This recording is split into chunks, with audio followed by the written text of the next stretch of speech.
வணக்கம். All India radio, Chennai.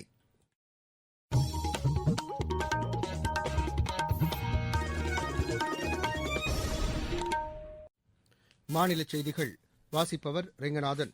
தலைப்புச் செய்திகள்: தென்மேற்கு வங்கக்கடலில் உருவான நிவர் புயல் இன்று அதிகாலை தமிழகத்திற்கும் புதுச்சேரிக்கும் இடையே மரக்காணம் அருகே கரையை கடந்தது. புயலால் சேதமடைந்த பகுதிகளில் போர்க்கால அடிப்படையில் சீரமைப்புப் பணிகள் மேற்கொள்ளப்படும் என்று வருவாய்த்துறை அமைச்சர் திரு ஆர் பி உதயகுமார் தெரிவித்துள்ளார். புயல் காரணமாக தமிழகத்தில் சென்னை, திருவள்ளூர், காஞ்சிபுரம், செங்கல்பட்டு உட்பட 16 மாவட்டங்களில் இன்றும் பொது விடுமுறை அறிவிக்கப்பட்டுள்ளது. நாடாளுமன்ற, சட்டமன்ற அவைத்தலைவர்கள் மாநாட்டின் நிறைவு நிகழ்ச்சியில் பிரதமர் திரு நரேந்திர மோடி இன்று உரையாற்றுகிறார். உலகில் தலைசிறந்த கால்பந்து வீரர் மரடோனா மாரடைப்பால் காலமானார். இனி விரிவான செய்திகள். தென்மேற்கு வங்கக்கடலில் உருவான நிவர் புயல் இன்று அதிகாலை 2:30 மணியளவில் தமிழகத்திற்கும் புதுச்சேரிக்கும் இடையே மரக்காணம் அருகே கரையை கடந்தது. புயல் கரையை கடந்தபோது மணிக்கு 120 முதல் 140 கிலோமீட்டர் வேகத்தில் கடும் காற்று வீசியது. தற்போது இந்த புயல் தமிழகத்தின் நிலப்பரப்பில் தீவிர புயலாக நகர்ந்து வருகிறது. இது வலுவிழந்து புயலாக மாறும் என்றும் இன்று அதிகாலை செய்தியாளர்களிடம் பேசிய வானிலை ஆய்வு மைய தென்மண்டல துணை தலைமை இயக்குநர் திரு பாலச்சந்திரன் தெரிவித்தார்.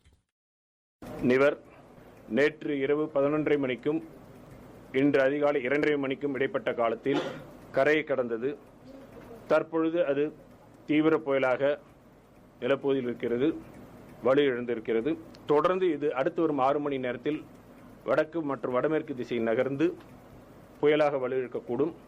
இதன் காரணமாக வட தமிழக பகுதிகளில் மழை தொடரும், காற்றும் சற்று பலத்தமாக வீசக்கூடும். புயல் கரையை அடைந்த போதும் கடல் கொந்தளிப்புடன் காணப்பட்டது. புயல் கரையை கடந்த நிலையில் சென்னையிலும் புதுச்சேரியிலும் விட்டுவிட்டு மழை பெய்து வருகிறது. சாலைகளில் விழுந்த மரங்களை தீயணைப்புப் படையினர் அகற்றி வருகின்றனர். இந்த புயலால் புதுச்சேரியில் பெரிய அளவில் சேதம் ஏதும் ஏற்படவில்லை என்று எமது செய்தியாளர் தெரிவிக்கிறார். நிவர் புயல் புதுச்சேரியை இன்று நள்ளிரவு கடந்தது. இரவு முழுவதும் பலத்த மழை பெய்தது. தாழ்வான பகுதிகளான ரெயின்போ நகர், சக்தி நகர், செல்லான் நகர் உள்ளிட்ட பகுதிகளில் வீடுகளுக்குள் நீர் புகுந்துள்ளதாகவும் புகார்கள் வந்துள்ளன. நீர் அகற்றும் பணி அங்கு நடைபெற்று வருகிறது. மின்சாரம் இன்னும் தொடர்ந்து துண்டிக்கப்பட்ட நிலையில் தான் இருக்கிறது. இந்த புயல் காரணமாக புதுச்சேரியிலே பலத்த பாதிப்பு எதுவும் இல்லை. அதற்கான முன்னேற்பாடுகளை அரசு முன்பே செய்திருந்ததால் இந்த சேதம் தவிர்க்கப்பட்டுள்ளதாகவும் அதிகாரிகள் தெரிவிக்கின்றனர். பரபரப்பாக எதிர்பார்க்கப்பட்ட புயல் நிம்மதி பெருமூச்சு விடும் அளவிற்கு அமைதியாக எந்தவித சேதமும் இன்றி கடந்து சென்றது என்றே சொல்லலாம். புதுச்சேரியிலிருந்து சிதம்பரநாதன். அடுத்த 3 மணி நேரத்தில் கடலூர், விழுப்புரம், கள்ளக்குறிச்சி மற்றும் திருவண்ணாமலை மாவட்டங்களில் பலத்த மழை பெய்யும் என அறிவிக்கப்பட்டுள்ளது. இந்நிலையில் தமிழகத்தின் கடலோர மாவட்டங்களில் தாழ்வான பகுதிகளிலிருந்து சுமார் 1,20,000 பேர் மீட்கப்பட்டு நிவாரண முகாம்களில் தங்க வைக்கப்பட்டுள்ளனர். புயலால் சேதமடைந்த பகுதிகளில் போர்க்கால அடிப்படையில் சீரமைப்பு பணிகள் மேற்கொள்ளப்படும் என்று வருவாய்த்துறை அமைச்சர் திரு ஆர் பி உதயகுமார் தெரிவித்துள்ளார். சென்னையில் இன்று அதிகாலை செய்தியாளர்களிடம் பேசிய அவர், புயல் பாதித்த மாவட்டங்களில் தொடர்ந்து மீட்புப் பணிகள் நடைபெறும் என்று கூறினார். அதிதீவிர புயலினுடைய இந்த நிவர் புயல் முழுமையாக நிலப்பகுதியிலே கரையை கடந்ததாக இந்திய வானிலை ஆய்வு மையம் அறிவிப்பு கொடுத்திருக்கிறது. 11:30 மணியிலிருந்து 2:30 மணி வரையிலே இந்த புயல் நிலப்பகுதியிலே முழுமையாக வந்தடைந்திருக்கிறது என்கிற தகவல் இந்திய வானிலை ஆய்வு மையம் தெரிவித்திருக்கிறது. இந்த புயல் பாண்டிச்சேரிக்கு வடக்கே 30 கிலோமீட்டர் தொலைவிலே அது மரக்காணம் பகுதியிலே கரையை கடக்க தொடங்கி தற்போது 11:00 மணியிலிருந்து 2:30 மணிக்குள்ளாக முழுமையாக நிலப்பகுதிக்கு வந்தடைந்திருக்கிறது. இது மீண்டும் நிலப்பகுதியிலே புயலாக வலுவிழந்து அதனுடைய பாதையும் நாம் உன்னிப்பாக கவனித்துக் கொண்டிருக்கின்றோம். தற்போது மழையும் நாம் உன்னிப்பாக கவனிக்கின்றோம். இந்திய வானிலை ஆய்வு மையம் கொடுக்கின்ற அந்த எச்சரிக்கை அறிவிப்புகளை தொடர்ந்து கண்காணித்து நடவடிக்கைகளை மேற்கொள்கிறோம். இந்த புயல் கரையை கடக்க தொடங்கிய 10 மணியிலிருந்து அதற்கு முன்பாகவே மாண்பு முதலமைச்சர் அவர்கள் கொடுத்த வேண்டுகோள், யாரும் இந்த புயல் காலத்திலே வெளியே வர வேண்டாம் என்று கொண்டு மக்கள் 100% முழு ஒத்துழைப்பு வழங்கி இருக்கின்றார்கள். பாதுகாப்பாக இதை கடந்திருக்கிறோம். 36 வருவாய் மாவட்டங்களிலும் கிடைக்கக்கூடிய சேதார நிகழ்வுகளை எல்லாம் ஒருங்கிணைத்து மேற்கொள்ள வேண்டிய நிவாரண நடவடிக்கைகள், சாலைகளிலே விழுந்து கிடக்கின்ற மரங்களை உடனடியாக அப்புறப்படுத்துவதற்கும், முறிந்து போன மின்சார கம்பங்களை உடனடியாக சீர் செய்வதற்கும், சாலையிலே தேங்கி கிடக்கின்ற நீர்களை உடனடியாக அப்புறப்படுத்துவதற்கும், வீடுகளிலே தேங்கி இருக்கின்ற நீர்களை உடனடியாக வெளியேற்றுவதற்கும் ராட்சச பம்புகள் கொண்டு, ஜேசிபி இயந்திரங்களை கொண்டு மர அரவை இயந்திரங்களை கொண்டு துரிதமான நடவடிக்கைகளை மேற்கொள்வதற்கும் அந்தந்த மாவட்ட ஆட்சியர்கள் தொடர்ந்து நடவடிக்கைகளை மேற்கொண்டிருக்கிறார்கள். அந்த நடவடிக்கை முழுவதும் தொடர்ந்து தொய்வின்றி, இடைவெளியின்றி, சோர்வின்றி போர்க்கால அடிப்படையில் மேற்கொள்ளப்படும். திருவண்ணாமலை மாவட்டத்தில் 883 நிவாரண மையங்கள் அமைக்கப்பட்டு 1277 குடும்பங்களைச் சேர்ந்த 4221 பேர் தங்க வைக்கப்பட்டுள்ளதாக இந்து சமய அறநிலையத்துறை அமைச்சர் திரு சேவூர் ராமச்சந்திரன் கூறியுள்ளார். மாவட்டத்தில் மேற்கொள்ளப்பட்டுள்ள புயல் முன்னெச்சரிக்கை நடவடிக்கைகளை நேற்று நேரில் ஆய்வு செய்த பின்னர் செய்தியாளர்களிடம் அவர் பேசினார். புயலால் பாதிக்கப்பட்ட தமிழகம் மற்றும் புதுச்சேரியில் மீட்புப் பணிகளில் ஈடுபட இந்திய கடலோர காவல்படையின் 15 குழுக்கள் தயார் நிலையில் வைக்கப்பட்டுள்ளதாக கடலோர காவல்படை தெரிவித்துள்ளது. இதேபோல் மீட்புப் பணியில் ஈடுபட தேசிய பேரிடர் மீட்புப் படையின் 25 குழுக்கள் தமிழ்நாடு, புதுச்சேரி, ஆந்திர பிரதேச மாநிலங்களின் கடலோர பகுதிகளில் நிறுத்தி வைக்கப்பட்டுள்ளன. இதில் 15 குழுக்கள் தமிழகத்தில் நிறுத்தி வைக்கப்பட்டுள்ளன. கடலூர் மாவட்டத்தில் 6, விழுப்புரம் மாவட்டத்தில் 3, சென்னை, செங்கல்பட்டு மாவட்டங்களில் தலா 2, மயிலாடுதுறை, நாகை மாவட்டங்களில் தலா 1 குழுக்களும் நிறுத்தி வைக்கப்பட்டுள்ளன. புதுச்சேரியில் 3 குழுக்களும், காரைக்கால் பகுதியில் 1 குழுவும் நிறுத்தி வைக்கப்பட்டுள்ளன. மாநில மற்றும் யூனியன் பிரதேச அரசு நிர்வாகத்துடன் இணைந்து இக்குழுவினர் மீட்புப் பணிகளில் ஈடுபட்டு வருகின்றனர். இந்நிலையில் புயலால் பாதிக்கப்பட்டுள்ள தமிழ்நாட்டில் நிவாரணப் பணிகளில் ஈடுபட விசாகப்பட்டினத்திலிருந்து இந்திய கடற்படையின் சுமித்ரா கப்பல் நிவாரணப் பொருட்களுடன் வந்து கொண்டிருக்கிறது. இந்த கப்பலுடன் INS ஜோதி கப்பலும் இணைந்து நிவாரணம் மற்றும் மீட்புப் பணியில் ஈடுபட உள்ளன. நிவர் புயல் காரணமாக தமிழகத்தில் சென்னை, திருவள்ளூர், காஞ்சிபுரம், செங்கல்பட்டு உட்பட 16 மாவட்டங்களில் இன்று பொது விடுமுறை அறிவிக்கப்பட்டுள்ளது. புயலை தொடர்ந்து கனமழை பெய்யும் என்பதால் முன்னெச்சரிக்கையாக இந்த நடவடிக்கை எடுக்கப்பட்டுள்ளதாக முதலமைச்சர் திரு எடப்பாடி பழனிசாமி தெரிவித்துள்ளார். புதுச்சேரியிலும் இன்று பொது விடுமுறை அறிவிக்கப்பட்டுள்ளது.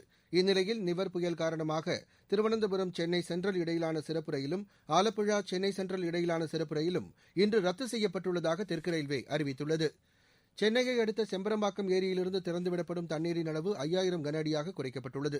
9000 கன அடி நீர் திறக்கப்பட்ட நிலையில் படிப்படியாக மழை குறைந்ததால் நீர் திறப்பு குறைக்கப்பட்டுள்ளது. இருப்பினும் அடையாறு ஆற்றின் கரையோரம் வசிக்கும் மக்கள் தொடர்ந்து பாதுகாப்பாக இருக்குமாறு கேட்டுக் கொள்ளப்பட்டுள்ளனர். 24 அடி உயரம் கொண்ட இந்த ஏரியில் 22 அடி வரை தண்ணீர் உள்ளது. தொடர்ந்து நீர்வரத்து அதிகரித்து வருகிறது. சென்னை மாநகரில் 169 நிவாரண மையங்கள் தயார் நிலையில் வைக்கப்பட்டுள்ளதாக மாநகராட்சி ஆணையர் திரு பிரகாஷ் கூறியுள்ளார். அவசர உதவி தேவைப்படுவோர் 1913 என்ற எண்ணை தொடர்பு கொள்ளுமாறு கேட்டுக் கொள்ளப்பட்டுள்ளனர். நீங்கள் கேட்டுக் கொண்டிருப்பது ஆல் இண்டியா ரேடியோவின் மாநில செய்தி அறிக்கை. கோவிட்-19ற்கு எதிரான போரில் நமக்கான 3 கவசங்கள். முகக்கவசம் அணிவோம், தனிநபர் இடைவெளியை கடைபிடிப்போம், கை மற்றும் முக சுத்தம் பராமரிப்போம். குஜராத் மாநிலம் கெவாடியாவில் நடைபெற்று வரும் நாடாளுமன்ற சட்டமன்ற அவைத் தலைவர்கள் மாநாட்டின் நிறைவு நிகழ்ச்சியில் பிரதமர் திரு நரேந்திர மோடி இன்று உரையாற்றுகிறார். நேற்று குடியரசுத் தலைவர் திரு ராம்நாத் கோவிந்த் தொடங்கி வைத்த இந்த மாநாட்டில் குடியரசு துணைத் தலைவர் திரு வெங்கையா நாயுடு, மக்களவைத் தலைவர் திரு ஓம் பிர்லா மற்றும் பல்வேறு மாநிலங்களின் சட்டப்பேரவைத் தலைவர்கள் உரையாற்றினர். 3வது உலக புதுப்பிக்கத்தக்க எரிசக்தி முதலீட்டு மாநாடு மற்றும் கண்காட்சியை பிரதமர் திரு நரேந்திர மோடி இன்று காணொலி காட்சி வாயிலாக தொடங்கி வைத்து உரையாற்றுகிறார். 2 நாட்கள் நடைபெறும் இந்த மாநாட்டில் புதுப்பிக்கத்தக்க எரிசக்தி துறையில் முன்னணியில் உள்ள நிறுவனங்கள் சமீபத்திய தொழில்நுட்பங்களை காட்சிப்படுத்த உள்ளன. வழக்கமான எரிசக்தி உற்பத்தியில் இருந்து புதுப்பிக்கத்தக்க எரிசக்திக்கு மாறுவதில் ஏற்பட்டுள்ள முன்னேற்றங்கள் குறித்து உலக தலைவர்கள் பலரும் 70 நாடுகளின் எரிசக்தித்துறை அமைச்சர்களும் இந்த மாநாட்டில் உரையாற்ற உள்ளனர். இந்த மாநாட்டையொட்டி செய்தியாளர்களிடம் பேசிய மத்திய எரிசக்தித்துறை அமைச்சர் திரு RK சிங், புதுப்பிக்கத்தக்க எரிசக்தி துறையில் இந்தியா மிகப்பெரிய அளவில் செயல்பட்டு வருவதாகவும் இத்துறையில் இந்தியா முதலீடு செய்ய உலகின் முன்னணி நிறுவனங்கள் ஆர்வமாக இருப்பதாகவும் கூறினார். உலகின் தலைசிறந்த கால்பந்து வீரர் மரடோனா மாரடைப்பால் நேற்று காலமானார். அவருக்கு வயது 60. அர்ஜென்டினாவைச் சேர்ந்த மரடோனா உடல்நலக் குறைவினால் இம்மாத துவக்கத்தில் மருத்துவமனையில் அனுமதிக்கப்பட்டார். மருத்துவ பரிசோதனையில் அவரது மூளையில் ரத்தம் உறைந்திருப்பது தெரியவந்ததை அடுத்து வெற்றிகரமாக அறுவை சிகிச்சை செய்யப்பட்டது. பின்னர் மருத்துவமனையிலிருந்து வீடு திரும்பி ஓய்வில் இருந்து வந்த நிலையில் மரடோனாவுக்கு நேற்று திடீரென மாரடைப்பு ஏற்பட்டதாகவும் அப்போது உடனிருந்த மருத்துவ பணியாளர்கள் அவசர சிகிச்சை அளித்தபோதும் அவர் உயிரிழந்ததாக செய்திகள் தெரிவிக்கின்றன. 16 வயதிலேயே அர்ஜென்டினாவின் அணியின் இளம் வீரராக சேர்ந்த மரடோனா 1986ஆம் ஆண்டு அந்நாட்டு அணி உலகக்கோப்பை கால்பந்து போட்டியில் சாம்பியன் பட்டத்தை கைப்பற்ற முக்கிய வீரராக திகழ்ந்தவர் என்பது குறிப்பிடத்தக்கது. ஐரோப்பாவின் புகழ்பெற்ற பல லீக் அணிகளிலும் இடம்பெற்று புகழ்பெற்ற மரடோனா அர்ஜென்டினா தேசிய கால்பந்து அணிக்கும் முன்னணி கால்பந்து லீக் அணிகளுக்கும் பயிற்சியாளராகவும் செயல்பட்டிருக்கிறார். அவரது மறைவை முன்னிட்டு அர்ஜென்டினாவில் 3 நாட்கள் தேசிய துக்கம் அனுசரிக்கப்படும் என்று அதிபர் ஆல்பர்டோ பெர்னாண்டஸ் அறிவித்துள்ளார். இருவரிச் செய்திகள். வெளியுறவுத்துறை அமைச்சர் திரு ஜெய்சங்கர் நேற்று பஹ்ரைனில் அந்நாட்டின் இளவரசர் சல்மான் பின் அகமது அல் கலீஃபா, அந்நாட்டின் வெளியுறவுத்துறை அமைச்சர் திரு அப்துல் லதீப் பின் ரஷீத் ஆகியோரை சந்தித்து பேசினார்.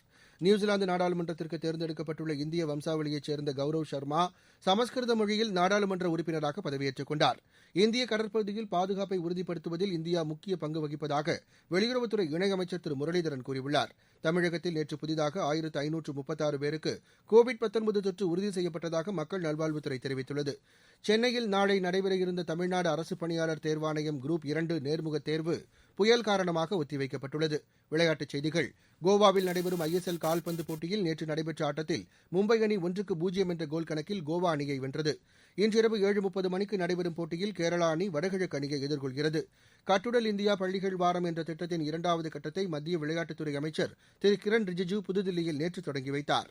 பள்ளி மாணவர்களிடையே விளையாட்டு ஆர்வத்தையும் உடல் ரீதியான செயல்பாடுகளையும் அதிகரிக்கும் நோக்கில் இந்த முன்முயற்சி எடுக்கப்பட்டுள்ளது. இந்திய வில்வித்தை சங்கத்தை தேசிய விளையாட்டு சம்மேளனங்களில் ஒன்றாக மத்திய விளையாட்டு மற்றும் இளைஞர் விவகாரங்கள் துறை அமைச்சகம் அங்கீகரித்துள்ளது. துறையின் இந்த முடிவை அந்த சங்கத்தின் தலைவர் திரு அர்ஜுன் முண்டா வரவேற்றுள்ளார். மீண்டும் தலைப்புச் செய்திகள். தென்மேற்கு வங்கக்கடலில் உருவான நிவர் புயல் இன்று அதிகாலை தமிழகத்திற்கும் புதுச்சேரிக்கும் இடையே மரக்காணம் அருகே கரையை கடந்தது.